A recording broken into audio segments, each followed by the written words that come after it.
এগরায় বিজেপির পঞ্চায়েত এলাকায় সমিতি ভোটে বিপুল জয় পেল তৃণমূল। এগরা 1 নম্বর ব্লক সাহারা গ্রাম পঞ্চায়েতের বিজেপির দখলে ছিল সাহারা অঞ্চলের সমবায়। ভোট হয়েছিল, তাতে তৃণমূল কংগ্রেস জয়লাভ করে। মোট 12টি আসন, তার মধ্যে টিএমসি 7, বিজেপি 5। গ্রাম পঞ্চায়েতের সমবায় সমিতিতে জয় পেল টিএমসি। শুক্রবার অনুষ্ঠিত সমবায় সমিতি নির্বাচনে সমিতির পরিচালন কমিটির 12টি আসনের মধ্যে 7টি আসনে তৃণমূল ও 5টি আসনে বিজেপি সমর্থিত প্রার্থীরা জয়লাভ করেছে। বিজেপির দখলে থাকা গ্রাম পঞ্চায়েতের সমবায় সমিতিতে জয় পেল তৃণমূল। শুক্রবার অনুষ্ঠিত চকপান সাহারা সমবায় কৃষি উন্নয়ন সমিতির পরিচালন কমিটি নির্বাচনে জয় পেল তৃণমূল সমর্থিত প্রার্থীরা। এবারের পঞ্চায়েত নির্বাচনে এগরা 1 ব্লকের সাহারা গ্রাম পঞ্চায়েতে জয় পেয়েছে বিজেপি, কিন্তু শুক্রবার অনুষ্ঠিত সমবায় সমিতি নির্বাচনে সমিতির পরিচালন কমিটির 12টি আসনের মধ্যে 7টি আসনে তৃণমূল ও 5টি আসনে বিজেপি সমর্থিত প্রার্থীরা জয়লাভ করেছে।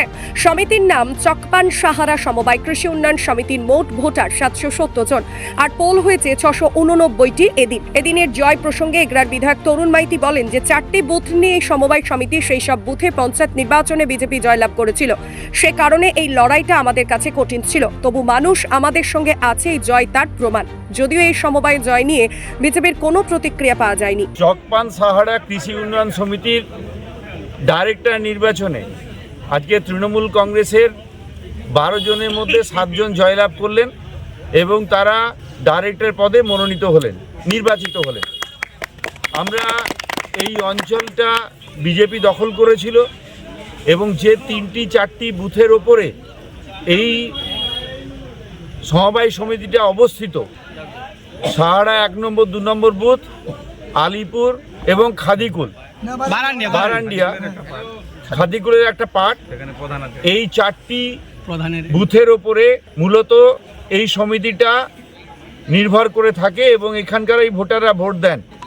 এই 4টি বুথেও বিজেপি প্রার্থীরা পঞ্চায়েত নির্বাচনে জয়লাভ করেছিলেন।